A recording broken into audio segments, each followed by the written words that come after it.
Vamos a hablar de coagulación intravascular inseminada. Es una complicación plurietiológica adquirida caracterizada por la activación del sistema de la coagulación con depósitos de fibrina y agregados plaquetarios en la microcirculación. Las causas las podemos dividir en obstétricas. Una de las más frecuentes es la embolia de líquido amniótico, que en el 80% de los casos se da en las primeras 4 horas. El desprendimiento previo de placenta normoinserta, el aborto, preeclampsia, eclampsia y muerte intraútero. Por otro lado tenemos las ginecológicas como el cistoadenoma y cistoadenocarcinoma ovárico, y las generales como los politraumatismos y las politransfusiones. Con respecto al diagnóstico, es necesario como mínimo un perfil que incluya un recuento plaquetario de menos de 50.000 plaquetas por milímetro cúbico, un descenso de la protrombina y tromboplastina, un aumento de los productos de degradación del fibrinógeno que deben medirse de manera seriada cada 4 horas, y una disminución del fibrinógeno. Con respecto al tratamiento, es importante hacer un seguimiento y un monitoreo de este perfil que hablamos anteriormente, junto con la medición del oxígeno, la acidosis, el estado ácido base, los gases y la temperatura. La internación en cuidados intensivos, junto a la administración de plaquetas, factores de la coagulación si es un SID severo, y si esto no responde, vamos a tener que pensar en un tratamiento quirúrgico previo a la resolución del cuadro de SID. Los procedimientos quirúrgicos como histerectomía o ligadura de arterias uterinas. El plasma fresco congelado si la tromboplastina es mayor a 1,5 veces el control.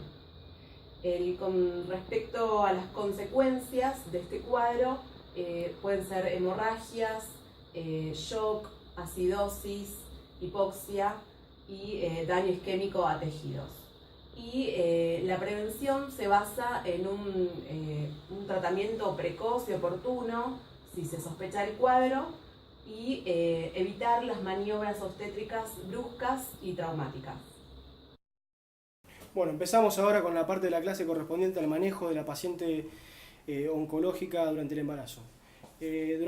Durante cualquier embarazo podemos tener tumores tanto benignos como malignos que pueden estar presentes antes del embarazo o bien durante el embarazo, poniendo en riesgo la vida de la madre o bien la del feto. Por lo que la conducta debe enfocarse siempre en términos del bien de ambos, ¿sí? El manejo es muy artesanal y depende mucho de cada paciente, debe ser interdisciplinario, y contamos con distintas opciones terapéuticas como la radioterapia, quimioterapia y la cirugía, siendo esta la más utilizada últimamente. Es muy importante la detección temprana y una correcta estratificación para poder tomar una conducta adecuada. Con respecto a los tumores benignos, el más frecuente es el mioma uterino, y es el que vamos a hablar, que va a estar presente en aproximadamente un 10% de las embarazadas, y tenemos que clasificarlos en base a su localización en la pared uterina. Pueden ser bien submucosos, subserosos o intramurales. Este es el más frecuente, pero hay que considerar los submucosos y subserosos subvariantes pediculadas, sobre todo el submucoso. Ya vamos a ver por qué. El diagnóstico, si bien puede utilizarse la herramienta de la resonancia magnética, no es tan necesaria si contamos con la ecografía, que es un método económico y accesible en la mayoría de los lugares para controlar tanto su progresión, regresión, la localización del mismo e incluso para diagnosticarlo. Acá vemos algunas imágenes de ecografías donde podemos ver en cualquiera de las tres el mioma en el espesor de la pared uterina y va a estar protruyendo hacia la luz y pudiendo comprimir un poco el saco uterino. Hay que considerar los efectos que van a generarse tanto del embarazo sobre los miomas o bien del mioma sobre el embarazo, siendo estos últimos los más importantes. El efecto del embarazo sobre los miomas no está puntualmente demostrado, y se dice que hay una teoría que el aumento de las concentraciones hormonales me van a llevar a un crecimiento de los miomas. Con respecto a los efectos de los miomas sobre el embarazo, A grandes rasgos tenemos que decir que va a depender tanto de la implantación de la placenta sobre un mioma y del tipo de mioma que estemos hablando, ¿sí? Con respecto a la implantación podemos tener mayor riesgo de hemorragias, de incluso un acretismo. En cambio, con respecto a la localización y el tamaño, nos puede generar dificultades tanto en un trabajo de parto pretérmino, una malposición fetal e incluso una obstrucción del canal de parto. Con respecto a las complicaciones generales, vamos a hablar más que nada de lo que es la degeneración carnosa, que es la más frecuente y suele tratarse con tratamiento médico, con analgésico, antibiótico-terapia, y en algunos casos complicados se debe recurrir a una conducta quirúrgica. Con respecto al tratamiento en general, tenemos que decir que siempre hay que tomar una postura conservadora, siempre hay que tratar de preservar la vida fetal. El control ecográfico es mandatario aquí y la intervención solo se va a realizar en el caso de que se presente alguna de las complicaciones anteriormente mencionadas. Hay que evitar la miomectomía durante el embarazo, salvo algunos casos muy particulares, por ejemplo un dolor que no cede, un crecimiento desmesurado, una degeneración carnosa, como mencionáramos anteriormente, o con respecto a los que son pediculados, una torsión del mismo que me puede generar un abdomen agudo y que habría que tomar una conducta quirúrgica indefectiblemente. Vamos a presentar un caso clínico que nos sirve como ejemplificación de lo que estamos hablando, y es una paciente de 30 años con un antecedente de 2 gestas, con 2 partos. Se la controló correctamente con ecografías y siempre tratamiento médico. Llegamos así a las 37 semanas. Se describe el examen físico que se realiza. La ecografía nos muestra un mioma en la pared anterior uterina, por lo que se va a decidir una cesárea, una esterectomía con una incisión por un plano en la cara posterior. Finalmente el bebé nace bien, con 2,5 kg.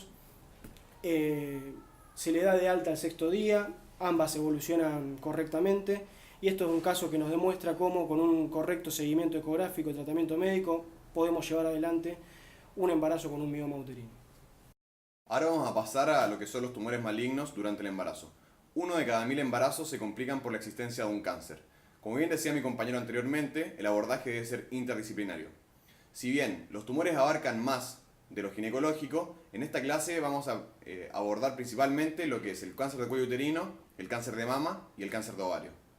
Con respecto al cáncer de cuello uterino, es el cáncer ginecológico más frecuentemente diagnosticado durante el embarazo. Corresponde a un 25% del total de los diagnosticados. Tiene una incidencia de 1 cada 1000 a 2000 embarazos, y vamos a tener que, si bien se pensaba antes que el embarazo tiene un efecto deleterio, es decir, negativo, con respecto a la progresión de este cáncer, se demostró actualmente que el embarazo no tiene efecto negativo en el pronóstico. Con respecto ahora a qué hacer en el momento de que se presente una paciente con un cáncer de cuello uterino, tenemos 2 opciones: el retraso del tratamiento, es decir, hasta la madurez fetal, o el tratamiento inmediato. ¿Qué vamos a tener en cuenta en este caso? Vamos a considerar el estado de la enfermedad, es decir, del estadio 1 al 4, el estado de los ganglios linfáticos, es decir, son positivos o negativos, el subtipo histológico, que vamos a tener que hay subtipos que son más malignos y más agresivos que otros, la etapa del embarazo, es decir, la edad gestacional, y la decisión de la madre con respecto a su embarazo, si lo quiere continuar o no, lo cual corresponde al punto más importante con respecto a la conducta terapéutica. Pasando ahora a lo que es el diagnóstico, tenemos métodos de screening y métodos diagnósticos. Con respecto a los métodos de screening, vamos a tener el PAP y la colposcopía, lo cual se debe realizar a toda mujer embarazada, sí o sí. Y con respecto a los métodos diagnósticos, vamos a tener que actualmente el de elección corresponde a la resonancia magnética sin gadolinio, y también hay otra conducta diagnóstica, la cual es la linfadenectomía laparoscópica, que si bien se puede utilizar, solamente es segura hasta la semana 20 de gestación. La tomografía con emisión de positrones no se recomienda en el embarazo ni para el diagnóstico de este cáncer. Pasando ahora a lo que es el manejo de cáncer de cuello uterino, vamos a tener que la conducta terapéutica va a depender principalmente del estadio de la enfermedad. Es decir, como se ve en el diagrama acá, en la diapositiva, vamos a tener que si tenemos un estadio 1, tenemos 3 conductas. La primera, un seguimiento clínico y radiológico hasta la madurez fetal, como mencionábamos anteriormente. Como segunda instancia, la traquelectomía radical, es decir, la extirpación quirúrgica del cuello uterino, dejando la preservación del cuerpo uterino. O, en tercera instancia, el tratamiento quirúrgico radical en el primer trimestre. Es decir, esto asociado claramente a que la madre no quiera continuar su embarazo. Y después pasando a lo que son los cánceres localmente avanzados, es decir, a partir del estadio 1B o mayor, hasta el estadio 4, tenemos dos conductas terapéuticas. En primera instancia, la quimioterapia más radioterapia, que mi compañero hacía referencia en primera instancia a que la radioterapia, acorde a la dosis utilizada, vamos a tener que puede tener o no efectos deleterios sobre el feto. Entonces, esto va a ser un manejo bastante artesanal, por lo que vamos a tener que poner en la balanza los beneficios y los riesgos del tratamiento. Y como segunda opción, actualmente se está utilizando y probando la quimioterapia neoadyuvante con preservación del embarazo hasta la madurez y luego la cirugía como tratamiento definitivo.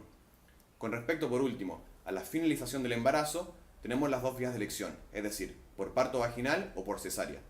Esto va a ser determinado principalmente por la presencia o no del tumor residual. Con respecto a la elección del parto vaginal, vamos a tener que esta es de elección solamente en el caso de que tengamos cánceres con estadios 1A1 y 1A2, con márgenes de conización negativas. Y con respecto a la cesárea, vamos a tener que esta se va a utilizar en el caso de que haya un tumor residual, es decir, que los márgenes no sean negativos. El cáncer más frecuente durante el embarazo, que es el cáncer de mama, el cual tiene una incidencia de 1 en 3.000 embarazadas y es el segundo cáncer más frecuente en este periodo.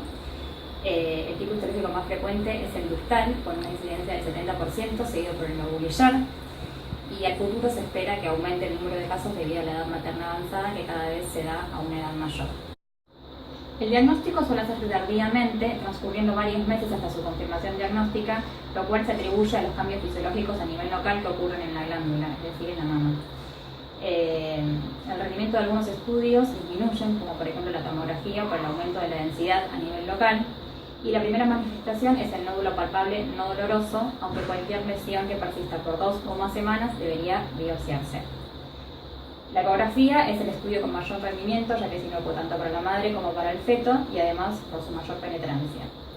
No así, por ejemplo, la mamografía, que da un montón de casos de falsos negativos y la sensibilidad menor al 70%. El uso de la resonancia magnética es controversial durante el embarazo, ya que no permite discriminar entre el aumento de la irrigación de causa fisiológica, gestacional, del aumento de causas tumorales. Como en todos los casos, la biopsia excisional es el que nos da el diagnóstico de certeza. El tratamiento, que es el mismo que para la mujer no gestante, pero por supuesto con ciertas limitaciones para mantener la viabilidad del feto. Y hay que aclarar que el aborto no mejora el pronóstico. Entonces, una vez establecido el estadio del cáncer y la edad gestacional, es cuando se decide el plan terapéutico. Como primera opción, indicamos la cirugía, haciéndose una mastectomía radical y rara vez una cirugía conservadora por el alto riesgo de recidivas que tiene este tipo de cáncer. En cuanto a la quimioterapia, debe retardarse hasta por lo menos pasada la 10ª semana, momento en el cual termina la organogénesis, para disminuir el riesgo de teratogénesis y malformaciones. Suele usarse un esquema que combina doxorubicina con 5-fluoruracilo y ciclofosfamida. Y por último, la radioterapia, que está contraindicada durante el embarazo y sí se indica posparto, excepto que el cáncer esté ya en un estadio 4, o sea, avanzado, que sí se indica. A continuación vamos a hablar del cáncer de ovario. Tiene una baja incidencia, alrededor del 0,1%, y ocupa el tercer lugar entre las neoplasias ginecológicas. La mayoría de estos tumores son benignos y corresponden a teratomas maduros o cistoadenomas, mientras que los tumores malignos ocupan un 4% de incidencia. Los factores de riesgo son el uso de anticonceptivos y la multiparidad. Dentro de los tumores malignos, el más frecuente es el digerminoma, alrededor del 45%. Se presenta en pacientes jóvenes y el 10% suelen ser bilaterales. Los cánceres epiteliales se presentan en pacientes de edad media o avanzada y generalmente son de bajo grado. La clínica es similar a la sintomatología del embarazo, por lo que es muy difícil diagnóstico. El 80% cursa asintomático. Complicaciones durante la gestación. Entre otras podemos destacar el impacto pélvico, la obstrucción al parto, la torsión del pedúnculo ovárico, que genera un abdomen agudo y es una urgencia ginecológica. Después está la hemorragia del tumor, la rotura del quiste o infecciones. En cuanto al diagnóstico, podemos destacar que el 80% de los casos se detectan, a diferencia de las pacientes no embarazadas, en estadio 1 y solo en menos del 15% en estadios 3 o 4. El diagnóstico lo podemos hacer de forma clínica ante la aparición de alguna complicación, como por ejemplo una hemorragia o un abdomen agudo, pero el más fidedigno es el ecográfico. Y ante el caso de alguna duda podemos recurrir a una resonancia magnética y se recomienda el uso de sin contraste. En cuanto a los marcadores tumorales, tienen un valor limitado ya que se encuentran elevados y fluctúan mucho debido a la gestación. Los efectos del embarazo sobre el cáncer son el aumento de incidencia de pérdidas de embarazo y mortalidad por prematurez y no influyen sobre el crecimiento, evolución y o riesgo de la metástasis. El tratamiento. La estrategia general es un enfoque conservador quirúrgico, eliminando solo el ovario afectado. La cirugía puede ser seguida de quimioterapia durante el embarazo si el tumor es agresivo, y luego se realiza una cirugía radical posterior al nacimiento. En cuanto a la estadificación, podemos tomar diferentes medidas terapéuticas. En relación a la quimioterapia, suele hacerse a partir de la semana 14, debido a los efectos teratógenos previos a esta edad gestacional. En relación a la cirugía, va a depender de la masa ovárica y de la agresividad del tumor. El momento ideal para la cirugía es entre la semana 16 y 18, ya que en este periodo la extirpación de cualquier lesión ovárica que involucre el cuerpo lúteo no causará el aborto. En cuanto al postoperatorio y el posquimio, se recomienda el uso de uteroinhibidores y o progesteronas para no desencadenar el trabajo de parto. En relación al pronóstico, es mejor en las mujeres jóvenes, debido fundamentalmente a que presentan con mayor frecuencia tumores en estadios iniciales con grado histológico bajo y con menor cantidad de tumor residual tras la cirugía inicial. Además, habría que tener en cuenta que la cirugía afecta de forma definitiva la fertilidad de la paciente. Y con esto damos por finalizada la charla. Esperamos que haya sido esclarecedora y de su agrado. Insistimos en el respeto de la decisión de la paciente a la hora de realizar la conducta terapéutica.